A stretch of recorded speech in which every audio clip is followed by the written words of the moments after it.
Huel is looking for a huge exit event very soon. But should the plant based meal replacement company go the initial public offering route or opt to sell its business?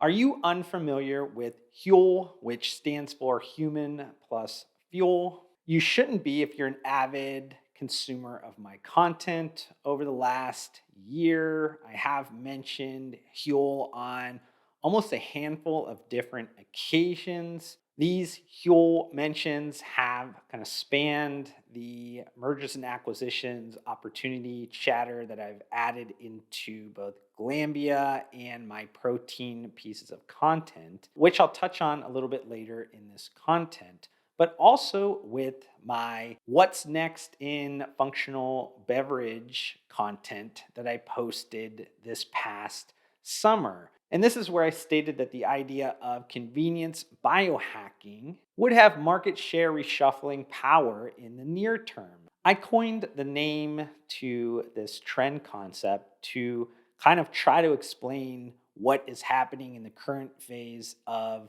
active nutrition, human optimization, personalized nutrition, and kind of where it's commercialized right now. I think personalized nutrition, I've been extremely bullish and long on this. If you've consumed a ton of my content, you know that I constantly am saying this is the future of functional CPG. Now, getting to the stage of N1, so true personalization to the highest, kind of most intricate level, is kind of really far off, and maybe we'll never kind of get there. Maybe that is too big of an aspiration to ever kind of get there. But the closest really that is putting pieces together, the assets together that could maybe one day get to this, is Nestle through their Nestle Health Science segment. They are really compiling a ton of compelling assets and capabilities that they will be leveraging in this way in the future. With that being the basis of the future, personalized nutrition needs to start somewhere. There has to be a spectrum. You can't just start at the N1. You have to go and start somewhere else. And I think the most logical place is around meal replacements. The boring meal replacements of yesteryear is really focused on, if we're talking about a sport or an active person, this is fats, carbs, protein optimized for that occasion. If we're looking at maybe adult nutrition, maybe you have the same carbs, fats, proteins, maybe some added vitamins, and you're really trying to counteract the aging process. Today's modern wellness consumers are looking to achieve more. They're looking for human optimization, high performance lifestyles. They no longer want to just wait for the aging process to happen for them to maybe think about how to elongate or longevity within their lifestyle. And they aren't necessarily just looking at this from a sport or active type of use occasion. The idea of meal replacements today are much more than the carbs, fats, protein focus. And I think it's easy for us to kind of mash in the convenience trend that has been happening over the last 5 years to understand that consumers are looking to get in the most optimized, kind of required benefits in the most efficient way possible. And this is exactly the cross section of the market that Huel sits in now. Huel makes what it calls complete food that is assembled from plant ingredients such as oats, coconut, and flax seeds, and boasts of containing 26 essential vitamins and minerals. They come in various formats such as ready-to-drink beverages, powders, snack bars, and innovative Huel and hot, savory, plant-based, instant dried meals that come in flavors like mac and cheese, Mexican chili, and Indian curry. And this positioning has been extremely lucrative for Huel. If we look at their fiscal year, which ends in July, in 2019, they had just over 50 million pounds, which is equivalent to around $67 million in net sales revenue for that fiscal year. If we look at the next fiscal year that ended in July of 2020, net revenue was around 71.5 million pounds, which is equivalent to around $95.5 million. My guess is with this latest fiscal year that ended in July of 2021, Huel got a further COVID-19 effect boost and had revenues of somewhere around 115 million pounds, which would be equivalent to $167 million US dollars. Operating profit has been pretty lean at Huel, and this is very calculated. And the reason behind that is that they haven't taken a ton of external funding. I think they took a £20 million investment from private equity or venture funding. This is much different than the maybe US equivalency of the competitor with Soylent that has taken on more than $70 million in external capital since the founding of that company. Now, knowing some of the kind of the trend things that are going on in the background, understanding maybe the performance of Huel recently, it has been reported over the past week that Huel went on to hire a few bankers from Goldman Sachs and JP Morgan to look at maybe a dual track of potential exit strategy. The first is around a potential sale, maybe to a large strategic or somebody else that would be extremely interested in absorbing and shepherding that brand in the future to elevate its growth plans. And then the more preferred option, at least from what is reported coming out of Huel, would be with an initial public offering through the London Stock Exchange. So let's just kind of take a look a little bit deeper at these two options. We'll start at the sale, the potential sale first. Now, who might be interested in purchasing Huel? As I mentioned earlier in this content, I have kind of thrown Huel in a few of that M&A opportunity discussions in other pieces of content. I will start with MyProtein first because I think there is a ton of kind of interesting parallels that could lead to a sale, but might not lead to a sale. I actually have just finished reading an early release copy of the MyProtein founder, Oliver Cookson, book, and he kind of chronicled a lot of what happened in the early days of MyProtein, and a lot of things kind of line up with what is going on with Huel. Now, both companies started kind of humbly, bootstrapped in the early phases by founders that had a background in kind of website, demand, traffic, optimization kind of backgrounds, both meticulously hired, interviewed everyone themselves, and focused on the cultural fit as much as the skills. Both started in very similar categories, so powdered proteins, even though one, MyProtein, was in animal-based, and then Huel is in plant-based powders. Both quickly became, at the time, one of UK's most promising young startups with a strong digital presence that has an appeal to younger,